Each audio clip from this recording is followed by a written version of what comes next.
As usual Reliance ने आज भी कुछ खास करके नहीं दिखाया है। लगभग वही 10 पॉइंट के आसपास का यहाँ पे फॉल किया है, बट हाँ अपनी रेंज को तोड़ के ये बाहर निकल चुका है। रेंज को तोड़ा है, बट जहां उम्मीद थी यानी कि अपर साइड में, वहां नहीं, डाउन साइड में तोड़ा है।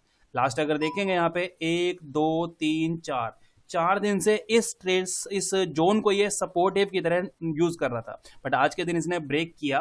ब्रेक करने के बाद नीचे ही क्लोज करने में कामयाब हो गया है। तो अब जो है हमारा जो 1200 का जो पॉइंट है, जिसके बारे में हमने लास्ट भी चर्चा की हुई थी कि ये बहुत ज्यादा नियर बाय है, वो अब ब्रेक होता हुआ यहाँ पे नजर आ रहा है, और हो सकता है कल या फिर उससे अगले दिन आपको ये ब्रेक होता हुआ भी दिखाई दे जाए। अब यहाँ पे अगर देखिए 15 मिनट के चार्ट पे अगर चलते हैं, हालांकि आज कुछ खास काम करके इसने दिखाया नहीं है, वैसे तो 4 5 दिन से क्या मतलब मेरे हिसाब से कुछ महीनों से, और इवन ये अगर ये कहे कि जब से जो स्प्लिट हुआ है, जब से कोई खास काम नहीं कर रहा है, तो इसमें भी कोई दो राय नहीं है।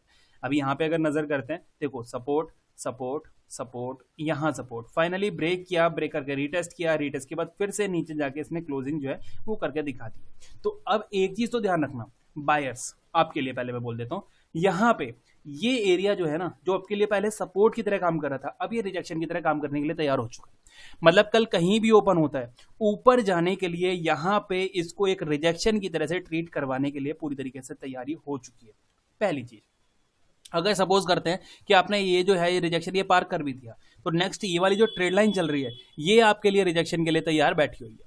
तो ऑल ओवर अगर अभी देखा जाए, तो बायर्स के लिए जो पहले हमारे पास एक दिक्कत थी यानी कि ट्रेड लाइन जो थी, अब जो है वो दो दिक्कत यानी कि एक सपोर्ट और ये ट्रेड लाइन दोनों ही बन चुकी हैं। राइट, सेलर्स की बात कर लेते हैं थोड़ी सी।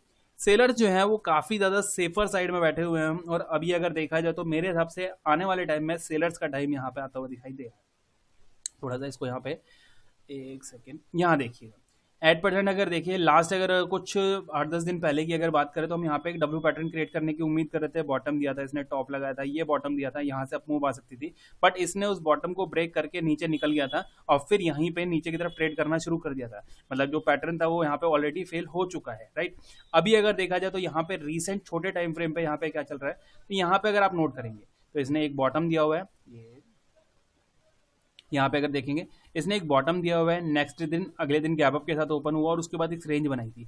मतलब काफी ज्यादा चांस ये हो चुका है कि अब यहाँ पे जो बायर्स बैठे हुए हैं, मतलब ये देखना, ये जो गैप अप के साथ ओपन हुआ था और उसके बाद ऊपर की तरफ निकल गया था, काफी लोगों ने इस सपोर्ट को वैल्यू किया था, क्योंकि लास्ट ईयर पहले भी टेस्ट हो चुका है। इस सपोर्ट को वैल्यू करके यहाँ पे बायर्स बन के बैठे हुए थे। अब उनके स्टॉप लॉसेस जो है ना वो यहाँ पे बैठे हुए हैं, यहाँ पे राइट, इस जगह पे स्टॉप लॉस लगा के बैठे हुए हैं, और मैं बोल सकता हूँ 1195 1190, ये वाली जो रेंज है ना, ये स्टॉप लॉसेस की काफी अच्छी रेंज बन चुकी है। तो नेक्स्ट मेरे हिसाब से इनका जो टारगेट है, अब नेक्स्ट जो टारगेट है वो इसका स्टॉप लॉसेस हंटिंग का होने वाला है। कल चांसेस हैं कि फिर से नीचे की तरफ आए, एक बार ये जो बॉटम है इसको ब्रेक करने के पूरे पूरे चांसेस जो है बन चुके हैं। यहाँ हो सकता है कि ये जो स्टॉप लॉस वाला एरिया है, इसको एक बार ये बहुत बड़ी कैंडल के साथ में हिट करे और रिवर्स करे, या फिर नीचे की तरफ निकले, वो इसके ऊपर डिपेंड करेगा।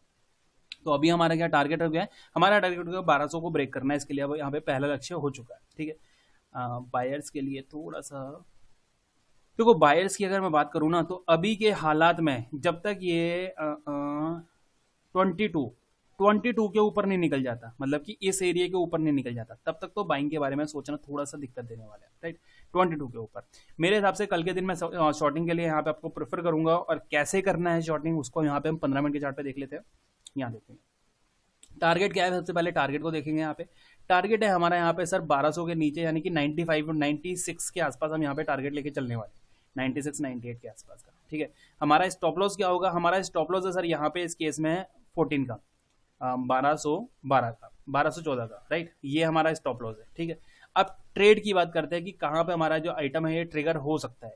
अब मेरे हिसाब से अगर कल के दिन ये नीचे निकलता है, तो मैं इसको ज्यादा वेट नहीं करूंगा 9 के नीचे, 0908 के नीचे, मतलब कि ऑल ओवर इस रेंज के नीचे, इस रेंज के नीचे, ये एक रेंज है हमारी, इस रेंज के नीचे अगर निकलता है तो फिर मैं इसको ट्रेड करने के लिए पूरी तरीके से तैयार हूँ।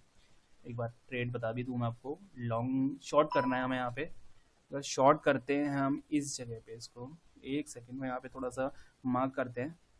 ये हमारा जो है स्टॉप लॉस होगा 6 पॉइंट का, और इसके अगेंस्ट में जो टारगेट होगा वो कितना, ये है हमारा टारगेट 12, वही ठीक है। आर आर रेशियो एकदम परफेक्ट बैठ रहा है सर, 2 का आर आर रेशियो बैठ रहा है, अगर आप देख सकते हैं एग्जैक्ट। ये हमारा ट्रिगर पॉइंट है यहाँ पे, बिल्कुल परफेक्ट वाला। ये हमारा स्टॉप लॉस है। अब यहाँ पे चेक कर लीजिए, ट्रिगर पॉइंट क्या है, ये 0809 के आसपास का। स्टॉप लॉस क्या है, ये 1214 का। टारगेट क्या है हमारा यहाँ पे 96 का। यहाँ देख सकते हैं तीनों आइटम आपके मार्क किए हुए हैं और यहाँ पे आरआर रेशियो अगर देखोगे तो 2 के आरआर रेशियो यहाँ पे आराम से निकल के आ रहा है। तो कल की हमारी पोजीशन यही बनने वाली है। इन केस अगर ये रिवर्स करता है नीचे की तरफ तो हम इसको शॉर्टिंग के लिए तैयार बैठे हुए हैं। ठीक है, ये इंट्राडे की पोजीशन होगी सर।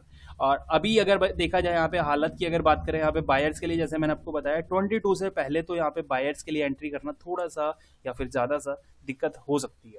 तो एग्जैक्ट अगर देखा जाए तो अभी शॉर्टिंग के बारे में सोच रहे हैं। लॉन्ग टर्म की अगर बात करें यहाँ पे एक बार 1 घंटे 1 दिन के चार्ट पे चलते हैं। यहाँ देखिए लॉन्ग टर्म की अगर बात करें कि अगर सपोज करते हैं कि ये 1295 1290 को ब्रेक कर देता है तो फिर नेक्स्ट कहां तक जा सकता है उसको अगर थोड़ा सा आप यहाँ पे डिटेल में चेक करते हैं। ये एक सेकेंड, यहाँ पे देखिए लास्ट सपोर्ट यही वाली है जहां पे हमने बताया था कि यहाँ से ये रैली करके दिखाई थी। अगर ये ब्रेक होती है देन यहाँ से नेक्स्ट जो आने वाले टाइम आपको दिखाई दे सकता है वो ये वाला एरिया दिखाई दे सकता है 1180। ठीक है, पहला ट्रिगर। दूसरा ये वाला एरिया, ये क्या है 1140 आने वाले टाइम में हो सकता है ये दोनों नंबर आपको टेस्ट होते हुए नजर आ जाए। और कई सारे कमेंट्स जो मैंने पढ़े हैं कि 900 और 800 हो सकता है आपकी भी वाणी सत्य हो जाए और आने वाले टाइम में 3 डिजिट तक काम करने नीचे आ जाए। बाकी मैं सच बताऊं तो मैं नहीं चाहता कि रिलायंस इतना बुरा गिरे सच में। मेरी कोई पोजीशन एट प्रेजेंट कोई पोजीशन नहीं है क्योंकि लास्ट 2 महीनों में रिलायंस ने लॉस ही दिया है।